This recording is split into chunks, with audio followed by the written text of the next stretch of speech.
Polish broadcaster TVN24 says Ukrainian President Volodymyr Zelenskyy crossed into Poland early Wednesday on his way to the United States, being the first overseas trip since Russia's invasion of Ukraine in February this year. The station showed footage of what appeared to be Zelenskyy arriving at a train station for being escorted to a motorcade. Joining us is VOA's White House Bureau Chief Patsy Widakuswara from Washington, D.C. Good morning to you, Patsy. Tell us more about the visit of President Zelenskyy to the U.S. How did it all come about? What is he gunning for? What is the goal? Well, certainly this is a massive surprise at the end of the year when we were all thinking that we're going to wind down. Suddenly around 4 o'clock yesterday, Tuesday, we're starting to hear rumors of a Zelenskyy visit. But it wasn't until much later in the evening that the White House confirmed that this is indeed happening. And they said that they've been working at this at around about 10 days. And finally, they've confirmed that he's coming and he'll be doing a couple of things. The first one, he'll be speaking with President Biden, something that's called a deep strategic discussion. There'll be a press opportunity at the White House, and then later on he'll be speaking in front of members of Congress. Now, the goal here, I think, is twofold. The first one is to show the world that despite 10, 11 months of Russian massive bombardment, the Ukrainian people have been able to hold on with the help of U.S. funding and support, as well as U.S. and allies. And the second goal, I think, here, Ralph, is so that the President Biden, can help push this massive spending bill, $1.7 trillion, that's being worked on in Congress, and it has to pass by Friday night. And it includes $45 billion in economic and security assistance for Ukraine. So definitely the visit is part of this, public relations packaging to create this push to help pass this law, as well as to shore up support from the American people who may be getting what we are calling this, war fatigue. As polls show, about 30% of Americans are starting to question the billions and billions of dollars of aid that we are sending to Ukraine.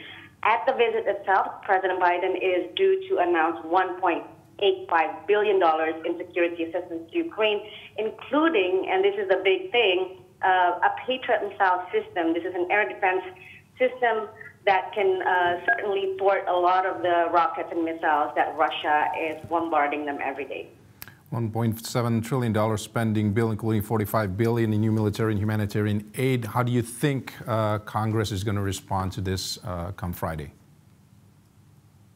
Well, the bill must pass, and the White House, as well as Democrats in Congress, have been saying that they're confident to get this passed. Certainly, President Zelenskyy's visit is going to be used by Democrats to help push that spending along. And certainly, there is still bipartisan support for Ukraine in terms of military as well as economic aid. Although we are seeing more and more questioning, particularly from the Republican side. A few months ago, the incoming Speaker of the House, Kevin McCarthy, said that we are no longer giving a blank check to Ukraine. So this is something definitely that they're trying to do in order to push this thing. All right. This is worthy to note that this is the first Zelenskyy in-person visit since the war. So tell us how the security parameters are looking from the Ukrainian side.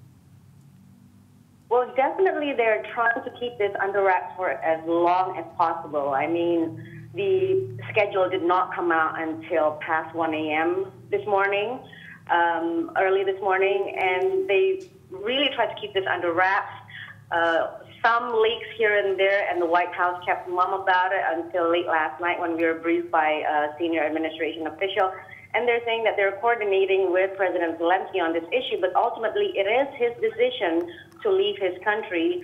And the official made a point that President Zelenskyy has made a couple of visits to the front lines, has been doing these dangerous visits, although I would note that these visits are usually not announced until after he has left.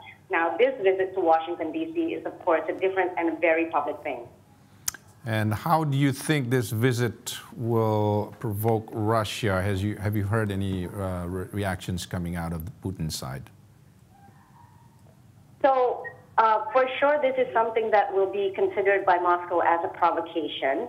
And we asked this to the senior administration officials who were briefing us. Are you bracing for any kind of retaliatory measures from Russia? And the official basically said, well, Russia has been doing drastic movements and drastic moves every day, so there will be no difference. I am sure that they are taking extra precautionary measures, and definitely on the issue of the Patriot system, I cannot underline this enough. Russia has already said that if the U.S. provides Ukraine with a Patriot missile system, they will consider this as a significant escalatory move, and they will make some retaliatory counter moves, but we just don't know what they are at this point.